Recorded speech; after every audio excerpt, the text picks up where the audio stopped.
Assembly ఎన్నికలకు ముందు AP రాజకీయాల్లో కీలక పరిణామాలు చోటు చేసుకుంటున్నాయి. ఈ ఎన్నికల్లో 175కు 175 స్థానాల్లో విజయం సాధించాలని వైసీపీ గట్టి పట్టుదలతో ఉండగా, టీడీపీ జనసేన కూటమి మాత్రం ఇంకా సీట్ల పంపిణీ దగ్గరే ఆగిపోయింది. ఇదిలా ఉంటే రానున్న ఎన్నికల్లో పరువు నిలుపుకోవడం కోసం జనసేనతో పొత్తు పెట్టుకున్న టీడీపీకి కొత్త తలనొప్పులు వస్తున్నాయి. టీడీపీ జనసేన అధినేతలు ఇంకా పూర్తిగా అభ్యర్థుల్ని ప్రకటించకుండానే ఆ పార్టీల్లో లొల్లి ప్రారంభమైంది.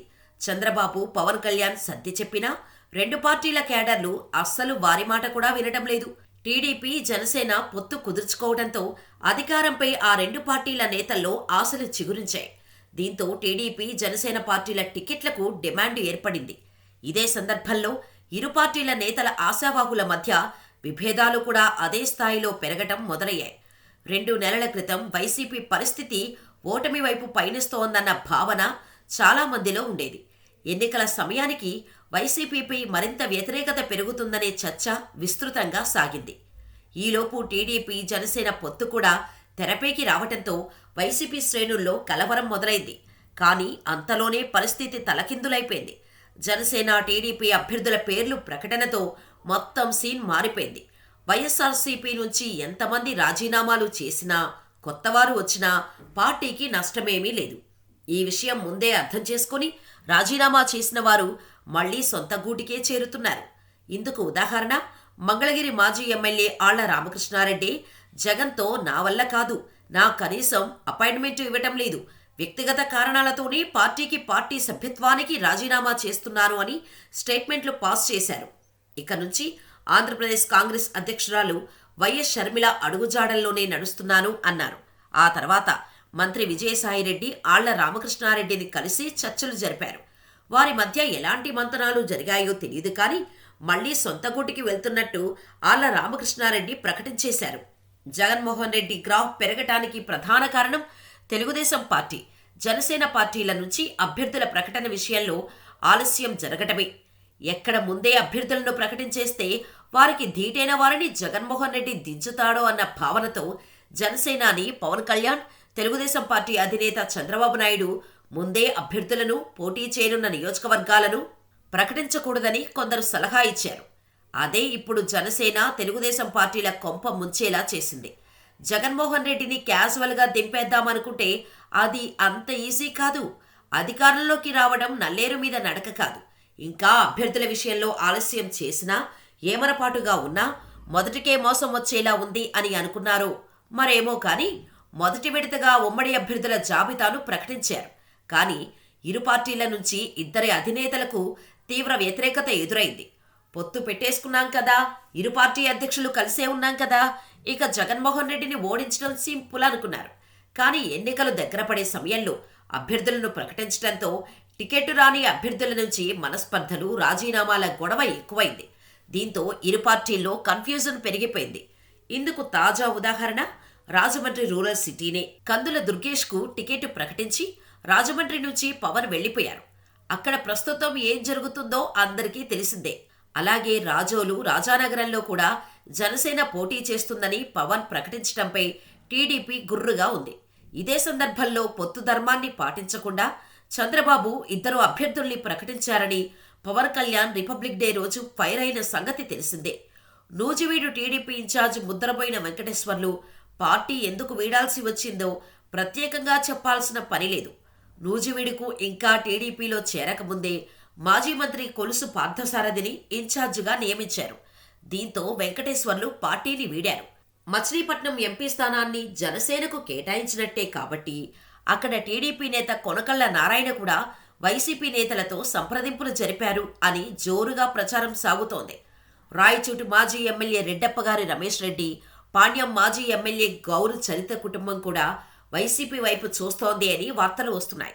కమలాపురం నుంచి సాయినాథ్ శర్మ, మైదుకూరు నుంచి వెంకట సుబ్బారెడ్డిలు ఎంపీ అవినాష్ రెడ్డితో మంతనాలు సాగించారని వార్తలు వచ్చాయి.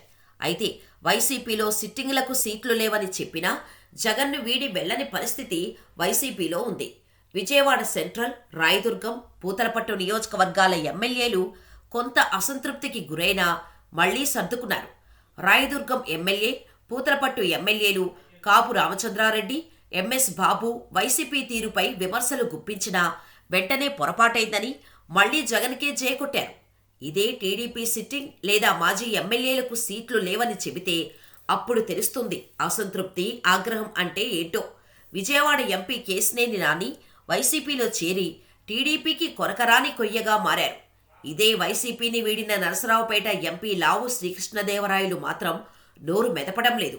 నరసరావుపేట బదులు గుంటూరు టికెట్ ఇస్తానంటే ఇష్టపడక కృష్ణదేవరాయలు టీడీపీని ఎంచుకున్నారు. అంతే తప్ప సిట్టింగ్ సీట్లో కొనసాగిస్తానంటే కృష్ణదేవరాయలు పార్టీ మారేవారు కాదు.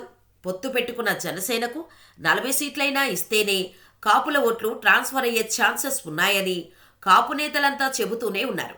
కానీ జనసేనకు కేవలం 24 సీట్లు ఇచ్చి టీడీపీ మమ అనిపించటంతో టీడీపీకి జనసేన నుంచి ఓట్ల బదిలీ ఎట్టి పరిస్థితుల్లోనూ జరగదని వారు హెచ్చరిస్తున్నారు. అంటే చంద్రబాబు ఏ ఓట్ల కోసమైతే జనసేనతో పొత్తు పెట్టుకున్నారో ఆ ఫలితాలు రావని కాపు నాయకులు హెచ్చరించటం టీడీపీ నేతలతో ఆందోళన కలిగిస్తోంది. మరోవైపు కాపు ఓట్లు పెద్దగా రావనుకొని బీసీల కోసం జగన్ వ్యూహాత్మకంగా అడుగులు ముందుకేస్తున్నారు. బీసీలకు అత్యధికంగా సీట్లు ఇస్తూ వారి అభిమానాన్ని చూరగొనడానికి అన్ని ప్రయత్నాలు చేస్తున్నారు. బీసీలు కాకుండా మొదటి నుంచి వైసీపీకి ఎస్సీ, ఎస్టీ, ముస్లిం, క్రిస్టియన్ మైనారిటీలు అండగా నిలుస్తున్నారు. మరోవైపు టీడీపీ, జనసేన పొత్తులోకి బీజేపీ చేరే ఆస్కారం ఉందన్న వార్తలు కూడా వినిపిస్తున్నాయి.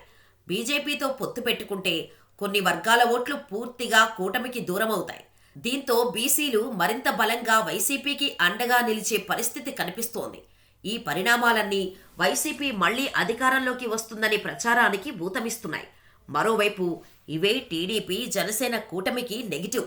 సీట్లు, నియోజకవర్గాల కేటాయింపు వచ్చేసరికి టీడీపీ, జనసేనతో పాటు బీజేపీ కూటమికి మరింత వ్యతిరేకత ఎదురుకానుంది. అందుకే వైసీపీ విషయంలో ఎల్లో మీడియా తప్ప నాయకుల వైపు నుంచి వ్యతిరేక గళాలు బలంగా వినిపించటం లేదు. మొత్తం 99 సెగ్మెంట్లకు అభ్యర్థులను ప్రకటించింది టీడీపీ, జనసేన. కానీ 9 నియోజకవర్గాల్లో అసమ్మతి సెగలు రాజుకున్నాయి. 8 సెగ్మెంట్లలో టీడీపీ, 1 నియోజకవర్గంలో జనసేనలో అసంతృప్తుల ఆందోళనకు దిగారు. గజపతినగరం, కళ్యాణదుర్గం, పెనుకొండ, అనకాపల్లి, పి గన్నవరం, రాయచోటి, తెనాలి సెగ్మెంట్లలో టీడీపీ నేతల ఆందోళన చేస్తుండగా పెడనలో బూరగడ్డ వేదవ్యాస్ వర్గం తీవ్ర ఆందోళనకు దిగింది. కళ్యాణదుర్గంలో ఏకంగా తమ పార్టీ అధినేత అయిన చంద్రబాబు ఫ్లెక్సీలు తగలబెట్టేశారు ఉన్నం హనుమంతరాయ చౌదరి అనుచరులు. ఈ ఘటనతో అర్థం చేసుకోవచ్చు పొత్తులపై ఎంత అసంతృప్తి చెలరేగిందో. విడిగా వెళ్లడం వల్లే 2019లో ఓడిపోయాం. ఈసారి వైసీపీ వ్యతిరేక ఓట్లను చీలనివ్వం, కలిసి ప్రభుత్వాన్ని ఏర్పాటు చేస్తాం అని పవన్ పదే పదే చెబుతూ వస్తున్నారు. కానీ ఈ పొత్తుతో కూడా పెద్దగా సాధించేది ఏదీ లేదని అంటున్నారు రాజకీయ విశ్లేషకులు.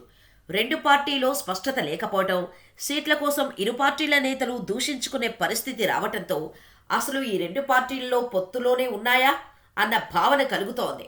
అంతేకాకుండా టీడీపీకి టికెట్ ఇస్తే జనసేన నేతలు సపోర్టు చేయరని, జనసేనకు టికెట్ ఇస్తే టీడీపీ సపోర్టు చేయదని లోకల్ నాయకులు విమర్శలు చేసుకుంటున్నారు. స్థానికంగా క్యాడర్లో ఉండే నేతల పరిస్థితే ఇలా ఉంటే ఇక ఓటర్ల పరిస్థితి ఎలా ఉంటుందో అర్థం చేసుకోవచ్చు. ఆ పార్టీలలో ఉన్న గందరగోళాలు వైసీపీ గెలుపుకు పుష్కలంగా కలిసి వచ్చే అవకాశాలు కనిపిస్తున్నాయి. ఇప్పటికే సిద్ధం సభతో సూపర్ సక్సెస్ జోష్తో ఉన్న జగన్కు పొత్తులో చెలరేగిన అసంతృప్తి మరింత కలిసి రానుందనే చెప్పాలి.